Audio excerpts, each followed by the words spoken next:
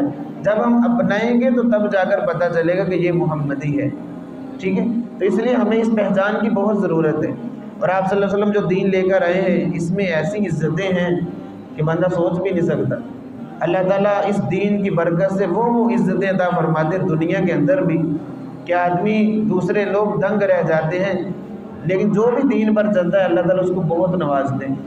صحابہ کرام رضوان اللہ تعالیٰ علیہ مجمعین کی زندگی کو دیکھ لیں، جنہوں نے سب کچھ اللہ کے نبی پر قربان کر دی، ہر محاذ پر اللہ کے نبی کی پشت بنائی کی، مدد کی، آپ کے ساتھ کھڑے رہے، بلکہ تیر بھی آتے تھے تو اپنا سینہ آگے کر دیتے تھے اللہ کے نبی کو کوئی آنچ نہ پہنچے، کوئی تیر نہ لگ جائے۔ صحابہ کرام نے اپنے جسم زخمی کروا لیے لیکن اللہ کے نبی تک کسی دشمن کو نہیں پہنچنے دی، اس طرح قربانیاں دیں، اور خود صحابہ کرام اللہ کے نبی کے رنگ میں رنگے ہوئے تھے۔ سیدنا صدیق اکبر رضی اللہ تعالیٰ کو دیکھ لیں، کیسی شکل و شباہت انہوں نے اختیار کی تھی۔ جب آپ صلی اللہ علیہ وسلم مکہ سے ہجرت کر کے مدینہ طیبہ تشریف لے گئے، وہاں کے لوگ نہیں جانتے تھے آپ صلی اللہ علیہ وسلم کو، چند لوگوں کے سوا وہاں کے لوگ نہیں جانتے تھے، دین پہلے پھیل چکا تھا وہاں۔ اب لوگوں نے دیکھا حضرت ابوبکر صدیق رضی اللہ تعالیٰ عنہ کو اور آپ صلی اللہ علیہ وسلم کو، دیکھنے لگے ان میں نبی کون ہے۔ اب دیکھیں نبی کے رنگ میں کیسے رنگے ہوئے ہیں، دوسروں کو پتہ نہیں چل رہا نبی کون ہے، نبی کا غلام کون ہے، ایسا شکل و شباہت کو اختیار کیا ہوا تھا۔ خیر آپ صلی اللہ علیہ وسلم پہنچے، لوگوں نے بڑا استقبال کیا، بچوں نے ترانہ بھی پڑھا، طلع البدر علینا من ثنیات الوداع وجب الشکر علینا ما دعا للہ دا، یہ عربی میں ترانہ پڑھا، بڑا استقبال کیا۔ اب آپ صلی اللہ علیہ وسلم بھی ہیں، ابوبکر صدیق رضی اللہ تعالیٰ بھی ایک جگہ بیٹھ گئے، تو لوگوں نے سمجھا کہ ابوبکر صدیق یہ نبی ہیں، ان سے آ کر مصافحہ کرنا شروع کر دیا۔ ابوبکر صدیق رضی اللہ تعالیٰ عنہ کو اللہ نے بڑی بصیرت عطا فرمائی۔ انبیاء کے بعد اگر کسی کا مقام و مرتبہ ہے تو وہ سیدنا صدیق اکبر رضی اللہ تعالیٰ عنہ ہے، انبیاء کے بعد ان کا مقام ہے۔ انہوں نے مصافحہ کرنا شروع کر دی، وہ سمجھ گئے کہ انہوں نے پہچانا نہیں ہے، لیکن انہوں نے سمجھا کہ اللہ کے نبی تھکے ہوئے ہیں، کہیں یہ مصافحے کی بار بار لوگ آئیں گے تکلیف ہوگی، میں خود برداشت کر لیتا ہوں، بعد میں پتہ چل جائے گا۔ اب لوگوں نے سمجھا کہ ابوبکر یہ نبی ہیں، مصافحہ کر رہے ہیں سب۔ جب سورج نکلا اور سورج کی کرنیں بڑھی اللہ کے محبوب پیغمبر صلی اللہ علیہ وسلم پر، تو ابوبکر صدیق رضی اللہ تعالیٰ عنہ اٹھتے ہیں، رومال سے سایہ کرتے ہیں اللہ کے محبوب پیغمبر پر، تب جا کر لوگوں کو پتہ چلا کہ خادم کون ہے اور اللہ کا نبی کون ہے، غلام کون ہے، کہ نبی تو وہ ہیں جو بیٹھے ہوئے ہیں، غلام وہ ہے جو سایہ کیے ہوئے کھڑا ہے۔ اس طرح رنگے ہوئے تھے اللہ کے نبی صلی اللہ علیہ وسلم کے روپ میں۔ روایت میں آتا ہے آپ صلی اللہ علیہ وسلم مسجد نبوی میں جب تشریف فرما ہوتے، صحابہ کرام بیٹھے ہوتے، تو باہر سے اگر کوئی آتا، باہر سے کوئی قاصد آتا تو وہ لوگوں سے پوچھتا تم میں سے محمد کون ہے، تو اس طرح لوگ بتاتے کہ یہ ہمارے نبی صلی اللہ علیہ وسلم ہیں۔ اس طرح صحابہ کرام کی شکل و شباہت آپ صلی اللہ علیہ وسلم کے ساتھ تھی، اور یہ ایسی ایک ایک ادا پر صحابہ کرام قربان ہوتے تھے۔ سنتوں کی اتنی اہمیت، دو صحابہ کا واقعہ آتا ہے، کسی بادشاہ کی دعوت پر گئے، دسترخوان لگا، کھانے کے لیے بیٹھے، ایک صحابی کے ہاتھ سے لقمہ گرا نیچے دسترخوان پر، تو جیسے ہی انہوں نے اٹھایا کھانے کے لیے، تو دوسرے نے ان کو پونی ماری، یار کیا کر رہے ہو، لوگ کیا کہیں گے، شاہی دسترخوان ہے بادشاہوں کا اور تم نیچے سے اٹھا کر کھا رہے ہو۔ بڑا خوبصورت جملہ اس صحابی نے بولا جو سونے کے پانی سے لکھنے کے قابل ہے۔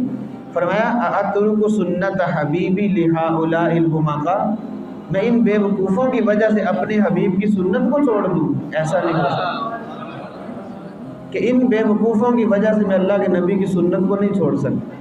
اتنی اہمیت اللہ کے نبی کی سنت۔ ایسے ہی مجلس تھی ایک مرتبہ صحابہ کرام کی، تو آپ صلی اللہ علیہ وسلم نے صحابہ کرام کو خطاب فرمایا، فرمانے لگے حبیب الیہ من دنیاکم ثلاث، مجھے تمہاری دنیا سے نا تین چیزیں بڑی محبوب ہیں، بڑی پسند ہیں، وغیرہ دنیا کی طرف کوئی رغبت نہیں تھی آپ صلی اللہ علیہ وسلم کی، تمہاری دنیا سے تین چیزیں بڑی محبوب ہیں۔ فرمایا کہ مجھے خوشبو بڑی پسند ہے، حالانکہ آپ صلی اللہ علیہ وسلم کا وجود خود خوشبودار تھا، خوشبو سے معطر تھا، اس کے باوجود خوشبو بہت لگاتے تھے۔ صحابہ فرماتے ہیں کہ اللہ کے نبی صلی اللہ علیہ وسلم کے جسم مبارک سے خوشبو آتی تھی، جس راستے سے گزر جاتے ہمیں پتہ چل جاتا کہ اللہ کے نبی اس راستے سے گزرے ہیں، خوشبو سے ہم پہچان لیتے تھے۔ یہ وہ نبی ہے ماں کے پیٹ میں بھی جس کی خوشبوئیں پھوٹنا شروع ہو گئی تھی، اب جب باہر ہیں تو اب کیوں نہ خوشبوئیں پھوٹیں۔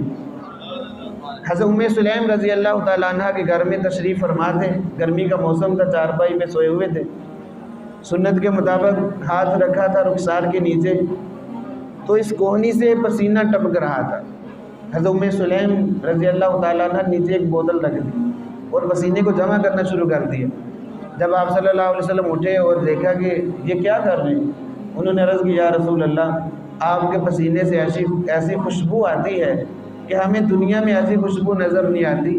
جب کوئی فنکشن ہوتا ہے، کسی بچے کی شادی ہوتی ہے، تو یہ خوشبو ہم شادی کے موقع پہ استعمال کرتے ہیں۔ کیسا معطر اللہ کے نبی کا وجود تھا۔ فرمایا کہ مجھے خوشبو بڑی پسند ہے۔ دوسری چیز نیک بیوی، نکاح، نیک بیوی مجھے محبوب ہے۔ تیسری چیز قرۃ عینی فی الصلاۃ، میری آنکھوں کی ٹھنڈک نماز میں ہے۔ یہ تین چیزوں میں اللہ کے نبی نے پورے کا پورا دین ہمارے سامنے رکھ دیا ہے۔ خوشبو بڑی پسند ہے۔ خوشبو ایسی چیز ہے، آپ میں سے کوئی بندہ بھی میلے کچیلے کپڑے ہوں اس پہ لگاتا ہے؟ نہیں لگاتے، بلکہ صاف ستھرا لباس پہن کر خوشبو کا استعمال کرتے ہیں کہ خوشبو بندے کے ظاہر کو سنوار کر رکھ دیتی ہے، اور یہ خوشبو کا استعمال کرنا بندے کا ظاہر سنور جاتا ہے۔ اور پھر یہ خوشبو ایسی چیز ہے، اس سے دل و دماغ بھی تر و تازہ رہتا ہے، آدمی وساوت سے بچا رہتا ہے، تو خوشبو بندے کے ظاہر کو سنوار دیتی ہے۔ فرمایا نکاح مجھے بڑا محبوب ہے۔ نکاح سے کیا ہوتا ہے کہ آدمی کے ذہنی خیالات وہ درست رہتے ہیں، شیطانی وسوسوں سے بندہ بچ جاتا ہے۔ یہ نکاح شیطان سے بچنے کا ایک بہت ذریعہ ہے۔ فرمایا کہ نیک بیوی مجھے محبوب ہے، کیونکہ نیک بیوی دنیا میں جنت ہے۔ آپ صلی اللہ علیہ وسلم نے فرمایا کہ جس کو تین چیزیں دنیا میں مل گئی، اس کو ہر قسم کی نعمت مل گئی۔ آنے جانے کے لیے اچھی سواری جس کو مل گئی، رہنے کے لیے اچھا مکان مل گیا، اور ساتھ رہنے کے لیے ہم سفر بیوی نیک مل گئی، تو گویا کہ دنیا میں اس نے جنت کما لی۔ اور یاد رکھیں یہ تین نعمتیں ایسی اگر اچھی ہوں تو آدمی کی زندگی پرسکون رہتی ہے، اگر خدا نخواستہ ان میں گڑبڑ ہو جائے تو آدمی کی زندگی جہنم بن جاتی ہے۔ رہنے کے لیے مکان نہیں ہے تو کتنے لوگ پریشان ہوتے ہیں، سر ڈھانپنے کے لیے چھت نہیں ہے، بہت پریشانی ہوتی ہے۔ آنے جانے کے لیے گاڑی نہیں ہے، کوئی سواری نہیں ہے، کتنی زیادہ تنگی پریشانی ہے۔ اور نیک بیوی نہیں ہے، گھر میں تھکا ہارا مرد آتا ہے اور آگے سے صلواتیں سننے کو مل جائے تو آدمی کتنا پریشان ہوتا ہے کہ ذہنی ٹینشن کا شکار ہو جاتا ہے۔ تو نیک بیوی دنیا میں جنت ہے۔ اور یہ تین نعمتیں اللہ کے محبوب پیغمبر صلی اللہ علیہ وسلم نے بیان فرمائی۔ اور تیسری چیز بیان فرمائی کہ اللہ نے میری آنکھوں کی ٹھنڈک نماز میں رکھی ہے، کہ نماز اللہ کے نبی کی آنکھوں کو ٹھنڈا کرنے کا ایک ذریعہ ہے۔ اور آپ صلی اللہ علیہ وسلم نے فرمایا کہ میری آنکھوں کی ٹھنڈک نماز میں۔ اب دیکھیں ہم مسلمان ہیں الحمدللہ، ہم میں سے ہر بندہ چاہتا ہے کہ میرے نبی کی آنکھیں ٹھنڈی ہو جائیں، چاہتے ہیں نا ہم۔ یاد رکھیں ہمارے یہ جو اعمال ہم کرتے ہیں نا، کوئی بھی عمل ہے، اگر ہم گناہ کرتے ہیں تو یہ مت سمجھیں کہ ہمارے گناہ جو ہیں وہ چھپ جائیں گے، بلکہ ہمارے تمام اعمال، حدیث مبارکہ میں آتا ہے، روزے مبارک میں آپ صلی اللہ علیہ وسلم کے سامنے پیش کیے جاتے ہیں۔ آپ فرماتے ہیں کہ جب نیک اعمال میرے سامنے آتے ہیں تو میں اللہ کا شکر ادا کرتا ہوں کہ میرے امتیوں نے یہ نیک اعمال کیے ہیں، اور جب برے اعمال میرے سامنے آتے ہیں تو میں روزے مبارک میں بیٹھ کر بھی تمہارے لیے دعائے مغفرت کرتا ہوں کہ یا اللہ میری امت کو معاف کر دے، میری امت کو بخش دے۔ اس لیے ہمارے اعمال پیش ہوتے ہیں۔ اب دیکھیں ایک بچہ ہے، اگر وہ گناہ کے کام کرتا ہے، اس کے والد کو کوئی شکایت کرتا ہے تو اس کے والد کا دل دکھتا ہے یا نہیں دکھتا کہ میرا بچہ کتنا خراب ہے، کتنی شکایتیں اس کی آتی، کتنا دل دکھتا ہے۔ اور اگر اسی بچے کی تعریفیں لوگ کریں تو باپ کا دل کتنا بڑا ہو جاتا ہے۔ لوگ کہیں کہ تیرا بیٹا تو بہت اچھا ہے، بہت نیک ہے، بہت فرما بردار ہے، تو باپ کا حوصلہ بڑا ہو جاتا ہے۔ اب دیکھیں اللہ کے نبی صلی اللہ علیہ وسلم کے سامنے ہمارے اعمال پیش ہوتے ہیں، تو ہمارے نیک اعمال ہوں گے تو اللہ کے نبی کتنا خوش ہوں گے۔ اگر برے اعمال ہوں گے تو یاد رکھیں پھر پریشانی ہے نا ان کے لیے۔ ہم نہیں چاہتے کہ صحابہ کرام نہیں چاہتے تھے کہ ایک کانٹا بھی ہماری وجہ سے اللہ کے نبی کو چبھ جائے، اور ہم بھی یہ نہیں چاہتے کہ ہماری وجہ سے اللہ کے نبی روزے مبارک میں تکلیف اٹھائیں، پریشان ہو، بالکل نہیں چاہتے۔ اس لیے اللہ کے نبی کی آنکھوں کو ٹھنڈا کرنے کا ذریعہ نماز ہے۔ کیا ہم نماز کی پابندی کرنے والے ہیں؟ ہم نے اپنے آپ کو دیکھنا ہے، کیا میں اپنے اعمال سے اپنے نبی کی آنکھوں کو ٹھنڈا کر رہا ہوں یا نہیں؟ اگر تو نہیں کر رہا تو پھر ہم عاشق رسول نہیں ہیں، پھر ہمیں سوچنا چاہیے وہ عشق کیا ہے جو اللہ کے نبی کو تکلیف پہنچائے، وہ محبت ہی کیا ہے جو اللہ کے نبی کو تکلیف پہنچائے؟ ایسی کوئی محبت نہیں ہے، بلکہ محبت تو وہ ہے جو دوسرے کی آنکھوں کو ٹھنڈا کر دے۔ تو ہمیں یہ اعمال کرنے۔ اب 3 چیزیں پیش کی ہیں کہ مجھے خوشبو پسند ہے تمہاری دنیا میں، نمبر 2 نکاح پسند ہے، نمبر 3 نماز میری آنکھوں کی ٹھنڈک ہے۔ حضرت ابوبکر صدیق رضی اللہ تعالیٰ عنہ کھڑے ہو گئے، یا رسول اللہ مجھے بھی 3 چیزیں پسند ہیں۔ دیکھیں اللہ کے نبی کے ساتھ مشابہت اور کیسا احترام۔ یا رسول اللہ مجھے بھی 3 پسند ہیں، 3 چیزیں پسند ہیں، آپ کو کیا پسند ہے؟ یا رسول اللہ میری چاہت یہ ہے، میری خواہش یہ ہے، تمنا یہ ہے، چہرہ آپ کا ہو، آنکھیں صدیق کی ہوں، میں ہر وقت آپ کا دیدار کرتا رہوں۔ کیسی پسند کا اظہار کیا کہ یا رسول اللہ میرا دل چاہتا کہ ہر وقت آپ میرے آنکھوں کے سامنے رہیں۔ بلکہ روایات میں آتا ہے ایک آدمی کے بارے میں، ایک بوڑھے صحابی تھے، وہ ہر روز اللہ کے نبی کی مجلس میں آتے، خاموشی سے بیٹھے رہتے، پھر جب مجلس ختم ہوتی اٹھ کے چلے جاتے۔ ایک دن آپ صلی اللہ علیہ وسلم نے پوچھا کہ بزرگوں یہ کیا معاملہ ہے، آپ آتے ہیں خاموشی سے اٹھ کے چلے جاتے ہیں؟ تو کہنے لگے یا رسول اللہ میرا دل بڑا بے چین بے قرار ہوتا ہے گھر میں آپ کے سامنے آتا ہوں، آپ کا دیدار کرتا ہوں، میرا دل خوش ہو جاتا ہے، میں صرف آپ کا دیدار کرنے کے لیے یہاں آتا ہوں اور چلا جاتا ہوں۔ اس طرح اللہ کے محبوب پیغمبر صلی اللہ علیہ وسلم کیا اللہ نے حسن و جمال دیا تھا۔ ایک صحابی فرماتے جابر بن سمرہ رضی اللہ تعالیٰ عنہ کہ 14ویں رات کا چاند چمک رہا تھا اور اللہ کے محبوب پیغمبر صلی اللہ علیہ وسلم مسجد نبوی کے صحن میں جلوہ فروز تھے، صحابہ کرام بھی بیٹھے تھے اور آپ نے سرخ اور سیاہ دھاری دار چادر اوڑھی ہوئی تھی۔ میں کبھی چاند کو دیکھتا، کبھی اللہ کے نبی صلی اللہ علیہ وسلم کے چہرے مبارک کو دیکھتا اور کہنے لگے کہ خدا کی قسم یہ چاند جو ہے اس سے زیادہ اللہ کے محبوب پیغمبر صلی اللہ علیہ وسلم مجھے خوبصورت نظر آ رہے تھے۔ وہ کسی شاعر نے کہا ہے کہ چاند سے تشبیہ دینا یہ بھی کوئی انصاف ہے، چاند کے چہرے پہ جریاں مدنی کا چہرہ صاف ہے۔ اور ایک اور شاعر کہتا ہے روایت کرندہ صحابی پیارا میں ایک روز ڈٹھا محمد پیارا۔ اصل میں یہ اسی جو حدیث سنائی ہے نا، اسی کا ترجمہ وہ پنجابی شعر میں کہتے ہیں، روایت کرندہ صحابی پیارا میں ایک روز ڈٹھا محمد پیارا، چنو 14ویں سی تے کوئی ستارہ میں دوواں نو ویکھاں دوبارہ دوبارہ۔ چنو 14ویں سی تے کوئی ستارہ میں دوواں نو ویکھاں دوبارہ دوبارہ، خدا دی قسم چند مدم دساوے محمد دا چہرہ حسی نظر یار۔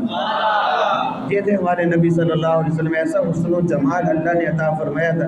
تو ابو بکر کیا کہتے ہیں یا رسول اللہ میرا دل چاہتا ہے چہرہ آپ کا اور صدیق ہر وقت آپ کا دیدار کرتا رہے۔ اور اللہ نے کیا پھر موقع دیا، ابو بکر صدیق رضی اللہ تعالیٰ عنہ کو خار سور میں ہیں، اللہ کے نبی صلی اللہ علیہ وسلم ابو بکر کی گود میں ہیں، گود میں سر رکھا، اللہ کے نبی صلی اللہ علیہ وسلم آرام فرمائے سو گئے اور ابو بکر صدیق چہرے مبارک کو دیکھ کے دیدار کر رہے ہیں۔ اللہ نے ساری پیاس بجھا دی، کیا صدیق اب محبوب تیری گود میں ہے، خوب جی بھر کے دیدار کر لے میرے محبوب کا۔ سید عطا اللہ شاہ بخاری رحمۃ اللہ علیہ وہ اس منظر کو بڑے خوبصورت انداز میں فرماتے ہیں، کہتے جب میں دیکھتا ہوں تصورات میں جا کے مجھے تو یوں لگتا ہے جیسے رحل میں قرآن پڑھا ہے اور صدیق اس قرآن کو پڑھ رہا ہے دیکھ کر۔ یہ منظر غار سور کا بیان فرماتے ہیں۔ اللہ کے محبوب پیغمبر صلی اللہ علیہ وسلم کیسا حسن و جمال تھا، جس نے دیکھا پھر پیچھے نہیں ہٹا۔ سن کے صحابہ کی باتیں کفار مسلمان ہوتے تھے، یہ شان ہے خدمت گاروں کی، سردار کا عالم کیا ہوگا۔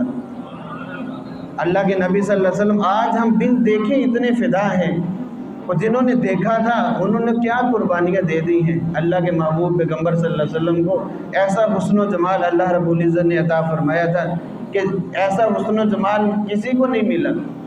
اما عائشہ صدیقہ رضی اللہ تعالیٰ عنہ فرماتی ہیں کہ مصر کی عورتوں نے یوسف علیہ السلام کو دیکھا تھا تو اپنی انگلیاں کاٹ لی تھی، اگر وہ میرے محبوب کو دیکھ لیتی تو اپنے جگر پہ چھریاں چلا دیتی، ان کو پتہ ہی نہ چلتا۔ یہ تھے ہمارے محبوب پیغمبر صلی اللہ علیہ وسلم۔ میں آپ کو ایک شعر بھی نعت کا سنا دیتا ہوں، ویسے مزاج نہیں ہے لیکن آپ لوگوں کے شوق کو دیکھ کر۔ ایک جھلک جو ویکھی یوسف دی ہاتھ کٹ لے مصر دی عورتاں نے، ایک جھلک جو ویکھی یوسف دی ہاتھ کٹ لے مصر دی عورتاں نے ایتھے بین ڈٹھیا او دے نام اتوں ایتھے بین ڈٹھیا او دے نام اتوں لکھاں سیر کٹوائے جاندے نے ایتھے بین ڈٹھیا او دے نام اتوں لکھاں سیر کٹوائے جاندے نے خوش وقتاں نو محبوبہ دے دیدار کرائے جاندے نے۔ یہ تھے میرے نبی صلی اللہ علیہ وسلم، کیا حسن و جمال اللہ نے عطا فرمایا تھا کہ آج بھی الحمدللہ جیسے بھی مسلمان گئے گزرے ہیں اللہ کے نبی کے نام پر ہم جان قربان کرنے کے لیے تیار ہیں۔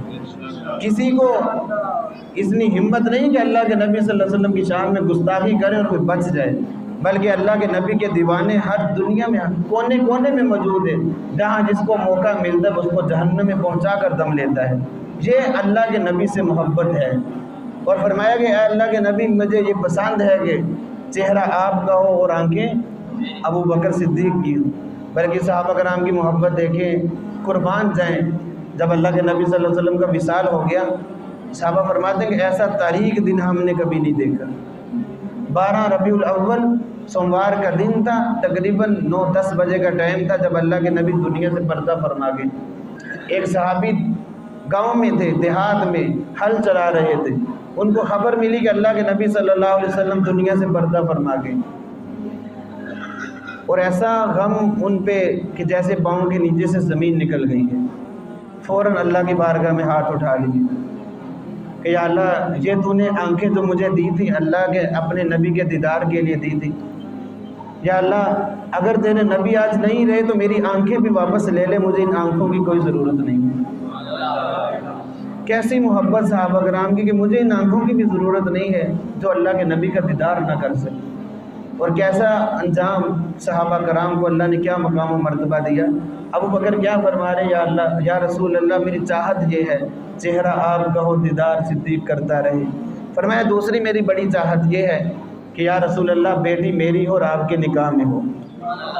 اب دیکھیں آپ بڑے حضرات بیٹھے ہیں، آپ صلی اللہ علیہ وسلم کی عمر مبارک اس وقت 53 سال سے بھی زیادہ ہے، اور ابو بکر صدیق رضی اللہ تعالیٰ نے اپنی بیٹی عائشہ صدیقہ رضی اللہ تعالیٰ عنہ کا نکاح کروایا کہ یا رسول میری چاہت یہ ہے کہ آپ کے ساتھ نسبت مل جائے کہ میری بیٹی آپ کے نکاح میں چلی جائے۔ پھر صرف باتیں نہیں بلکہ نکاح کر دیا اللہ کے نبی صلی اللہ علیہ وسلم کے ساتھ، اور اللہ نے پھر کیا مقام دیا عائشہ صدیقہ رضی اللہ تعالیٰ عنہ کو، ایسی فضیلت بخشی کہ ان کے حجرے کو قبول کر لیا اور ان کے حجرے کو جنت کا ٹکڑا بنا دیا۔ اور آپ نے فرمایا ما بین بیتی و منبری روضۃ من ریاض الجنہ، میرے گھر سے اور میرے منبر سے لے کر جو ٹکڑا ہے یہ سارا جنت کا ٹکڑا ہے، اللہ نے سب کو جنت بنا دیا ہے۔ اب عائشہ صدیقہ رضی اللہ تعالیٰ کیا مقام و مرتبہ دیا۔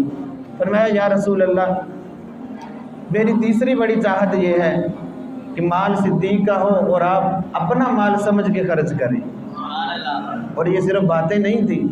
ابو بکر صدیق رضی اللہ تعالیٰ بہت بڑے مالدار آدمی تھے، 6 ریشم کی دکانیں تھیں ان کی، مکہ میں بڑے رئیس تھے، لیکن سب کچھ اللہ کے نبی کے قدموں پہ نثار کر دیا۔ اور غزوہ تبوک کے موقع پر اللہ کے نبی نے اعلان کیا کہ کون آج اللہ کے دین کی مدد کرے گا، چندے کا اعلان کیا، صحابہ کرام بڑھ چڑھ کر حصہ لے رہے ہیں۔ حضرت عثمان غنی رضی اللہ تعالیٰ نے اتنا مال دیا، اللہ کے نبی کی گود میں وہ درہم دنانیر اور اشرفیاں تھیں، آپ ہاتھوں میں الٹ پلٹ کر رہے تھے اور خوشی سے چہرہ چمک رہا تھا، اور فرما رہے تھے اے عثمان آج کے بعد کچھ بھی نہ کر، جنت تیری پکی ہو گئی، تیرا کوئی عمل تجھے نقصان نہیں پہنچائے گا۔ اور اونٹ بھی دیے، غلے کے بہت کچھ دیا۔ حضرت ابوبکر صدیق رضی اللہ تعالیٰ عنہ گھر گئے کہ آج اللہ کے نبی نے مطالبہ کیا ہے، فرماتے ہیں کہ گھر کے ساری چیزیں یہاں تک کہ دیواروں پہ ہاتھ لگا کر بھی دیکھا کہ آج کوئی سوئی بھی اللہ کے نبی کی خدمت میں جانے کے بغیر رہ نہ جائے، اس کو بھی گٹھڑی میں بند کیا اور اللہ کے نبی کے قدموں پر لا کر ڈھیر کر دیا۔ اور آپ صلی اللہ علیہ وسلم نے جب دیکھا پوچھا اے صدیق گھر میں کیا چھوڑا ہے؟ تو عرض کی یا اللہ یا رسول اللہ گھر میں اللہ اور اس کے رسول کو چھوڑ کے آیا ہوں، سب کچھ آپ کے قدموں پہ نثار کر دیا۔ اور آپ صلی اللہ علیہ وسلم پر بہت کچھ انہوں نے نثار کیا، اور آپ صلی اللہ علیہ وسلم نے فرمایا کہ میں نے دنیا میں سب کے احسانات کا بدلہ دے دیا ہے، لیکن صدیق کے اتنے احسانات ہیں مجھ پر کہ میں روز محشر اللہ کے سامنے حاضر ہوں گا، یا اللہ صدیق کے احسانات کا بدلہ اب تو اس کو دے اپنی شان کے مطابق۔ فرمایا کہ سب کے بدلے میں نے چکا دی، صدیق کا بدلہ اب بھی باقی ہے۔ کیسا؟ ابو بکر صدیق رضی اللہ تعالیٰ عنہ جب اللہ کے نبی کے سامنے مال پیش کرتے تھے نا تو ایسے نہیں دیتے تھے، نہیں بلکہ اس طرح پیش کرتے تھے اور دعا کیا کرتے تھے کہ یا اللہ تیرا محبوب میرے مال کو اپنا مال سمجھ کے خرچ کرے، یہ نہ سمجھے کہ یہ صدیق کا مال ہے، نہیں اپنا مال سمجھ کے پیش کرے۔ اور اللہ کے نبی کا فرمان ہے اوپر والا ہاتھ نیچے والے ہاتھ سے بہتر ہے، جو دے رہا ہے وہ ہاتھ بہتر ہے، لیکن یہ کہتے تھے میں صدیق کے ہاتھ کی کیا اوقات ہے نبی کے ہاتھ سے اوپر ہو، بلکہ کتنے ادب سے پیش کرتے کہ یار کہ اللہ کے نبی کا ہاتھ اوپر رہے صدیق کا ہاتھ نیچے رہے، اس طرح ادب سے اپنا مال پیش کرتے۔ یہ ابو بکر صدیق رضی اللہ، سب صحابی ایسے ہیں کہ آدمی حیران رہ جاتا ہے کیسے انہوں نے زندگی گزاری۔ یاد رکھیں ان کو یہ مقام و مرتبے کہاں سے ملے ہیں؟ اللہ کے نبی صلی اللہ علیہ وسلم کی سنت طریقے کو اپنانے سے ملے ہیں۔ حضرت عمر رضی اللہ تعالیٰ عنہ رویا کرتے تھے اور کہا کرتے تھے اے عمر ایک وقت وہ تھا تیرا باپ خطاب کہتا تھا اے عمر تجھے تو اونٹ چرانے نہیں آتے، کیا کرے گا؟ اور آج اللہ نے وہ مقام مجھے عطا فرما دیا ہے کہ 22 لاکھ مربع میل پر عمر کا نام گونجتا ہے، کافر عمر کا نام سن کر لرزتے ہیں۔ یہ کیوں سب کچھ اللہ نے عطا کیا؟ کہ محمد سے وفاتوں نے تو ہم تیرے ہیں، یہ جہاں کیا چیز ہے لوح و قلم تیرے ہیں۔ اللہ کے نبی پر ہم کچھ لگا کے تو دیکھیں اللہ تعالیٰ ہمیں ایسے نوازیں گے۔ اب یہ عمر بن خطاب رضی اللہ تعالیٰ عنہ 22 لاکھ مربع میل پر حکومت کرنے والے کافر بھی جن کا نام سن کے لرز اڑتے ہیں، جن کا رکا جاتا ہے تو دریائے نیل میں پانی بہنا شروع ہو جاتا ہے، رسم و رواج ختم ہو جاتے ہیں، جن کا کوڑا پڑتا ہے تو زمین پر زلزلہ تھم جاتا ہے، آج تک اس سرزمین پر دوبارہ زلزلہ نہیں آیا، جن کا حکم آتا ہے تو آگ واپس مڑ جاتی، پیچھے چلی جاتی، آگے نہیں آتی۔ یہ ہے حضرت عمر بن خطاب جن کا حکم ہوائیں پہنچا رہی ہیں سینکڑوں میل دور تک۔ آگ پانی ہوا اور مٹی پر حکومت کس لیے کی؟ کہ محمد سے وفاتوں نے تو ہم دے رہے ہیں، یہ تو سب مخلوق ہیں۔ تو انہوں نے کیا کہا؟ آگ نے کیا کہا کہ جب اللہ کے نبی سے تو نے وفا کی تو ہم بھی دے رہے، سب کچھ دے رہا ہے۔ یاد رکھے جب ہم سنت پہ عمل کریں گے تو اللہ تعالیٰ ایسے ہی مدد فرمائیں گے۔ ایک صحابی علا بن حضرمی رضی اللہ تعالیٰ عنہ، ایک لشکر اللہ کے نبی نے بھیجا تھا، راستے میں سمندر آ گیا، سمندر کی دوسری طرف جانا تھا، کوئی کشتی نہیں، کوئی سواری نہیں ہے، اور ابو ہریرہ رضی اللہ تعالیٰ عنہ جیسے محدث اس لشکر میں موجود ہے۔ اب علا بن حضرمی رضی اللہ تعالیٰ عنہ اپنے گھوڑے سے نیچے اترے، 2 رکعت نفل پڑھے، یا اللہ ہم بھی تیرے نبی کا پیغام لے کر جا رہے ہیں اور یہ سمندر بھی تیری مخلوق ہے، اس کو ہمارے تابع کر دے۔ اور فرماتے ہیں کہ یہ کہہ کر انہوں نے کہا کہ اللہ کا نام لو،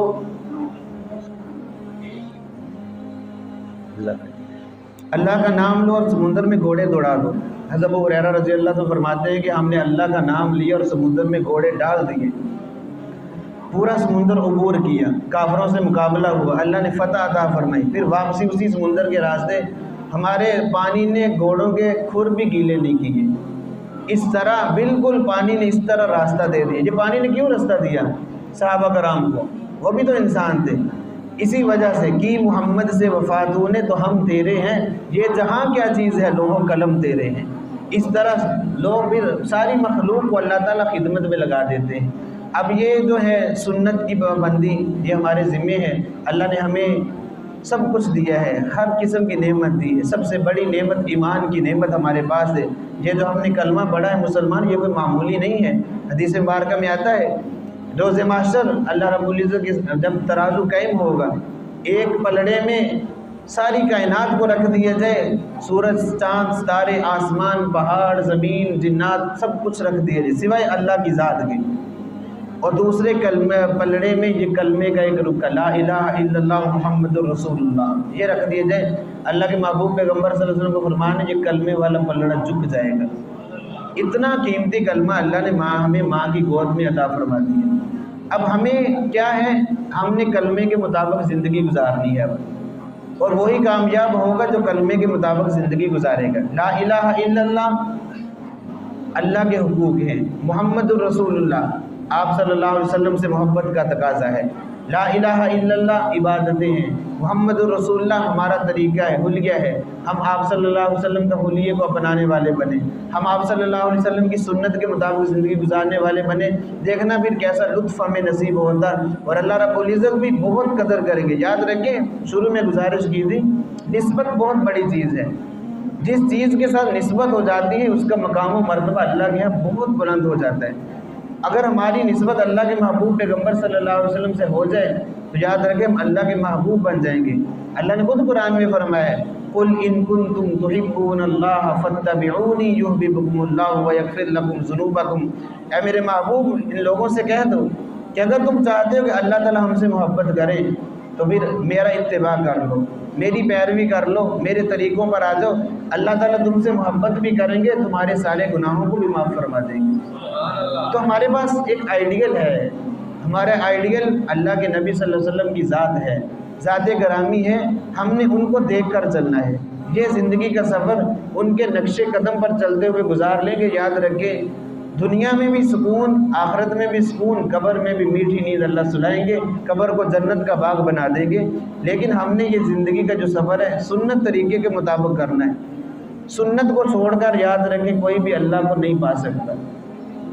اللہ نے ہمیں ایک نمونہ دیا ہے، مثال کے طور پر آپ درزی کے پاس جاتے ہیں، اس کو ناپ دے دیتے کہ بھئی یہ میرے قمیض کا ناپ ہے۔ اب وہ درزی اگر اس ناپ کے مطابق سوٹ نہیں سیتا آپ کا تو کیا کرتے ہیں آپ؟ وہ سوٹ اس کے منہ پہ مارتے ہیں اور اس کو لعنت ملامت بھی کرتے ہیں اور ڈانٹتے بھی ہیں کہ تو نے تو سارا سوٹ خراب کر دیا، مجھے اب کیا ضرورت، اتنا مہنگا کپڑا تھا جو تو نے برباد کر دیا۔ ہم اس کو رکھنے کے لیے پسند نہیں کرتے، ہم ڈانٹتے، کیوں؟ اس جو میں نے نمونہ دیا تھا اس کے مطابق تو نے نہیں سیا۔ عمارت بنائی، مستری کو وہ نقشہ دے دیا، اب اگر مستری اس نقشے کے خلاف بنا دے تو ہم کیا کرتے ہیں؟ قبول کرتے ہیں اس کو؟ ہم قبول نہیں کرتے کہ تو میرا سارا پیسہ برباد کر کے رکھ دیا۔ اسی طرح اللہ نے اپنا پیارا حبیب ہمیں دیا ہے بطور نمونہ، لَقَدْ كَانَ لَكُمْ فِي رَسُولِ اللَّهِ أُسْوَةٌ حَسَنَةٌ۔ اے لوگوں، میرے نبی کی زندگی تمہارے لیے بہترین نمونہ ہے۔ اب جو اس نمونے کے مطابق، اس اللہ کے نبی کی زندگی کے مطابق زندگی لے کر آئے گا، یاد رکھیں وہی اللہ کے یہاں قابل قدر ہے، وگرنہ اللہ کو کوئی پرواہ نہیں ہے۔ سنت طریقے کو چھوڑ کر جتنی مرضی نیکیاں کر لیں ہم، اللہ کے یہاں کوئی قابل قبول نہیں ہے۔ مثال کے طور پر عشاء کی نماز کے کتنے فرض ہیں؟ 4 فرض ہیں۔ اگر کوئی آدمی 4 کی بجائے 5 فرض پڑھ دے، اب لوگ کہتے ہیں کہ ہم نے نیک کام ہی تو کیا، کیا کیا ہے؟ میں پوچھتا ہوں، کوئی 4 کی بجائے 5 فرض پڑھ دے، اب پانچواں جو 5ویں رکعت پڑھی ہے ہم نے، اس میں کیا پڑھا ہے؟ سورہ فاتحہ پڑھی ہے، کوئی گناہ کا کام تو نہیں کیا؟ ساتھ میں کوئی صورت ملائی ہے، کوئی گناہ کا کام تو نہیں کیا؟ آخر میں تشہد، 2 سجدے ہیں، سجدہ افضل ترین عبادت ہے، رکوع کیا ہے، کوئی گناہ تو نہیں کیا؟ اچھا، جو بندہ 5 رکعتیں پڑھ لے اس کی نماز ہو جائے گی؟ کیوں؟ کوئی گناہ کا کام کیا؟ ہو جائے گی نماز؟ ہم نے سنت کو چھوڑ دیا ہے، اور اللہ کو کوئی ویلیو نہیں اللہ کے ہاں ایسے عمل کی جس میں اللہ کے نبی کا طریقہ نہ ہو، جس میں سنت نہ ہو۔ تو یاد رکھیں، ہم اپنی زندگی سنت کے مطابق گزاریں گے تو اللہ کے ہاں وہ قابل قبول ہوگا۔ امام ہماری نماز کا امام ہوتا ہے، ہم اس کی مخالفت کریں گے تو ہماری نماز نہیں ہوگی۔ مثلا امام اگر سجدے میں چلا گیا، آپ سجدہ نہیں کرتے کہ میں کیوں کروں سجدہ، نماز ہو جائے گی؟ نہیں ہوگی۔ امام رکوع میں چلا گیا، آپ کھڑے ہیں اکڑ کے کہ میں کیوں رکوع کروں امام کے کہنے پہ، ہو جائے گی نماز؟ جب ہماری نماز نہیں ہوگی امام کی مخالفت کرنے پر، تو ہماری زندگی کے امام محمد الرسول اللہ صلی اللہ علیہ وسلم ہیں، ان کی مخالفت کر کے ہماری زندگی کیسے قبول ہوگی؟ اللہ کی بارگاہ میں نہیں قبول ہوگی۔ نقش قدم نبی کے ہیں جنت کے راستے، اللہ سے ملاتے ہیں یہ سنت کے راستے۔ ہم نے سنت زندگی کو اپنانا ہے۔ آنے کا مقصد آپ لوگوں سے یہی گزارش کرنی ہے کہ ہم اپنی زندگی کا رخ بدلیں۔ یاد رکھیں، اگر ہم نے رخ نہیں بدلا تو یاد رکھیں بربادی کے علاوہ کچھ نہیں ہے۔ ہم نے رخ بدلنا، آج آپ نیت کریں ہم اپنی شکل و صورت اللہ کے محبوب پیغمبر جیسی کریں گے۔ یاد رکھیے اللہ کو یہ شکل بڑی پسند ہے، اللہ کو اپنے نبی کی ایک ایک ادا زمین و آسمان سے زیادہ محبوب ہے، کیونکہ اللہ نے ساری کائنات کو بنایا ہی اپنے نبی کی خاطر ہے۔ ایک ایک ادا اللہ کو بہت زیادہ محبوب ہے، اور جو بندہ اللہ کے نبی کی اداؤں کو اپنائے گا اللہ تعالیٰ کبھی بھی اس کو جہنم میں نہیں پھینکیں گے۔ ایک میں مثال دیتا ہوں، ماں کا لخت جگر ہے، اس کی تصویر ماں کے ہاتھ میں ہے، کوئی بندہ کہے کہ اپنے بیٹے کی تصویر آگ میں پھینک دو، ماں پھینکے گی آگ میں؟ کیوں؟ ظاہر ہے میرا بیٹا چاہے نافرمان ہی صحیح، جیسا کیسا ہے تو میرا بیٹا، میں کس جگرے سے اپنے بیٹے کی تصویر کو آگ میں پھینک دوں؟ یاد رکھیں جو اللہ کے نبی کا امتی اللہ کے نبی کی تصویر لے کر آئے گا، اللہ کے نبی کی شکل و صورت لے کر آئے گا، اللہ تعالیٰ کبھی بھی اس کو جہنم میں نہیں پھینکے گی کہ یہ تو میرے نبی کا ہم شکل ہے۔ اس لیے فرماتے ہیں کہ اپنی شکلیں ہم اللہ کے نبی جیسی کر لیں۔ یہ داڑھی مبارک ابھی بات کر رہے تھے، اللہ کے نبی کی سنت ہے، آپ اگر کہتے ہیں تو ختم کر دیں، بات نہیں آگے چلاؤں، جو کہیں گے آپ۔ مقصد ہے اصلاح، کہ ہم یہاں سے کچھ سیکھ کر جائیں، یہ جو باتیں لمبی چوڑی کرنے کی ضرورت، بس اصلاح ایک عام طور سادہ سی گفتگو آپ حضرات کے سامنے کر رہا ہوں۔ دیکھیں ہماری شکل و صورت اللہ کے نبی جیسی ہو، جب روز محشر اللہ تعالیٰ ہمیں اٹھائیں اور پوچھیں کیا میرے بندے کیا لے کر آیا ہے، تو ہم اپنے رب سے کہیں تیرے محبوب کی یا رب شباہت لے کے آیا ہوں، تیرے محبوب کی یا رب شباہت لے کے آیا ہوں، حقیقت اس کو تو کر دے میں سنت لے کے آیا ہوں، کہ میں تو اب تیرے نبی کی سنت میں رنگا ہوا ہوں، تیرے نبی کے طریقے کو دیکھا میں نے داڑھی سجا لی۔ یاد رکھیں یہ داڑھی اللہ کے نبی کی محبوب سنت ہے۔ میں آپ کو ایک بزرگ کا خواب سنا کر بات ختم کرتا ہوں۔ ایک بزرگ تھے، انہوں نے خواب دیکھا، اللہ کے محبوب پیغمبر صلی اللہ علیہ وسلم کی زیارت ہوئی۔ اللہ تعالی ہم سب کو زیارت نصیب فرمائے۔ یہ مبارک محفل ہے، مسجد کا ماحول ہے، اللہ تعالی ہمیں مرنے سے پہلے اپنے حبیب کا دیدار نصیب فرما دے، اور اللہ تعالی ہمیں وہاں کی حاضری کی بھی توفیق عطا فرمائے۔ اپنے نبی صلی اللہ علیہ وسلم کو دیکھا، بڑے پریشان حال ہیں اور زخم لگے ہوئے آپ صلی اللہ علیہ وسلم کے سینے مبارک پر۔ وہ آدمی جو بزرگ تھے بڑے بے چین بے قرار ہو گئے، عرض کی یا رسول اللہ یہ اتنا چھلنی سینہ ہے آپ کا، یہ کیا معاملہ ہے؟ تو غیروں نے آپ کو اتنی تکلیف پہنچائی ہے، دشمن آپ صلی اللہ علیہ وسلم کو بہت تکلیفیں پہنچاتے تھے، تو فرمانے لگے اے میرے امتی یہ غیروں نے تکلیف نہیں پہنچائی، یہ میرے اپنوں کے لگے ہوئے زخم ہیں۔ تم تو غیروں کی بات کرتے ہو، ہم نے اپنے بھی آزمائے ہیں، لوگ تو کانٹوں سے بچ نکلتے ہیں، ہم نے پھولوں سے زخم کھائے۔ مجھے اپنوں سے گلہ ہے کہ میرا امتی، میرا نام لینے والا وہ میری سنتوں کا مذاق اڑا دیتا ہے، میرا نام لینے والا انگریز کا لباس تو پسند کرتا ہے، میرا لباس پسند ہے اس کو پسند نہیں ہے۔ یاد رکھیں اس دنیا میں دو ہی شکلیں ہیں، ایک شکل ہے اللہ کے محبوب پیغمبر صلی اللہ علیہ وسلم، دوسری شکل اللہ کے دشمن۔ اب ہم نے یہ دیکھنا ہے کہ ہمیں اللہ کے نبی کی شکل پسند ہے یا اللہ کے دشمن کی شکل پسند ہے، کس کی پسند ہے؟ تو یاد رکھیں دنیا سب کی گزر جانی ہے، کافروں کی بھی مسلمانوں کی، جو رات کا تہجد گزار ہے اس کی بھی گزر جانی ہے، جو شرابی کبابی ہے اس کی بھی گزر جانی ہے، لیکن اصل زندگی کیا ہے؟ جس نے اپنے رب کو راضی کر لیا، اور رب راضی کب ہوگا؟ جب اللہ کے نبی جیسی صورت ہم لے کر آئیں گے۔ ہم اپنا ظاہر سنوار لیں، انشاءاللہ اللہ تعالی ہمارا باطن بھی سنوار دیں گے، اور اللہ تعالی اس ظاہر کی اتنی لاج رکھیں گے، روز محشر اللہ تعالی اس کی قدر دانی کریں گے، جس طرح ماں اپنے بیٹے کی تصویر کو آگ میں نہیں پھینکے گی، اسی طرح اللہ رب العزت اپنے نبی کی شکل والے آدمی کو بھی آگ میں نہیں پھینکے گی، کہ یہ میرے نبی کے ساتھ اس کی نسبت ہے۔ یاد رکھیں دو ہی شکلیں ہیں، اب ہم نے خود اختیار کریں ہمیں کون سی شکل پسند ہے۔ اللہ کے نبی کی پسند ہے تو آپ لوگ آج وعدہ تو نہیں میں لے رہا، ارادہ کرتے ہیں کہ ہم اللہ کے نبی کی شکل کو اپنائیں گے۔ یاد رکھیں اللہ معاف فرمائے ہم اتنے دور چلے گئے ہیں اس سنت طریقے سے کہ آج ہمارے بچے باہر اگر کھیل رہے ہو نا، کافروں کے بچے اور مسلمانوں کے بچے ہوں، تو وہ دیکھ کے یہ نہیں بتا سکتا کہ یہ کافروں کے بچے ہیں یہ مسلمانوں کے بچے، فرق ہی ختم ہو گیا۔ ہماری ایک اپنی پہچان ہے، ہمارے ایک لیڈر ہیں جن کے ہاتھ میں ہم نے ہاتھ دیے، جن کا کلمہ پڑا ہے، ہم خود ہی تراشتے ہیں منازل کے سنگ میل، ہم وہ نہیں ہیں جن کو زمانہ بنا گیا۔ ہمارے ایک محبوب ہیں جن کے ہاتھوں میں ہم نے ہاتھ دیا۔ ہمیں چاہیے اپنی اولاد کی بھی ایسی تربیت کریں، دور سے نظر ہے کہ یہ کوئی محمدی آ رہا ہے، یہ اللہ کے نبی کا غلام آ رہا ہے، شکل و صورت سے واضح، سب بھائی اس کی نیت کرتے ہیں کہ ہم ایک تو اپنے نبی کی آنکھوں کو ٹھنڈا کریں گے، نماز کی پابندی کریں گے، اور دوسرا اپنی شکل کو اللہ کے نبی جیسی شکل بنائیں گے کہ ہمیں کافر کی کوئی شکل پسند نہیں ہے، ہمیں کافر کا کلچر پسند نہیں ہے، ہمیں اپنے محبوب کی صورت پسند ہے۔ ہم حوض کوثر پر اپنے محبوب کے ہاتھوں جام کوثر پینا چاہتے ہیں، ہم ان کے ساتھ اٹھنا چاہتے ہیں۔ ایک صحابی ہے، عرض کی یا رسول اللہ قیامت کب آئے گی؟ تو پوچھا ہے میرے صحابی کیا تیار کر کے رکھے قیامت کے لیے؟ انہوں نے عرض کی یا رسول اللہ اتنے اعمال تو نہیں ہیں، بس ایک چیز ہے، میں آپ سے محبت کرتا ہوں۔ تو آپ نے فرمایا المرء مع من احب، آدمی دنیا میں جس سے محبت کرے گا اس کا حشر اسی کے ساتھ ہوگا۔ آج ہم دنیا میں جس سے محبت کریں گے یاد رکھیں اسی کے ساتھ ہمیں اٹھایا جائے گا۔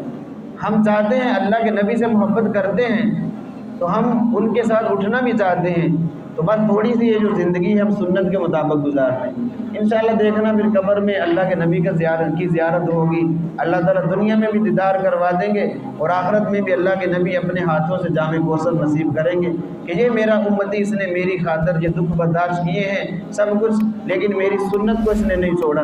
تو آپ لوگوں سے بھائی ایک برادرانہ گزارش ہے، مجھے اپنا بھائی سمجھ لیں، بڑے حضرات بیٹا سمجھ لیں، جو بھی سمجھ لیں، ایک صرف پیغام لے کر آیا ہوں کہ ہم سنت کے مطابق اپنے آپ کو لیں، سنت کے سانچے میں ڈل جائیں، اپنے چہرے کو سنت کے مطابق بنا لیں، اپنے لباس کو سنت کے مطابق بنا لیں۔ یاد رکھیں ادھر آنکھ بند ہوگی ادھر اللہ کے نبی ہمارے استقبال کے لیے کھڑے ہوں گے کہ یہ میرا امتی میری سنتوں کے مطابق زندگی گزار کے آیا ہے۔ تو سب بھی اس کا ارادہ کرتے ہیں۔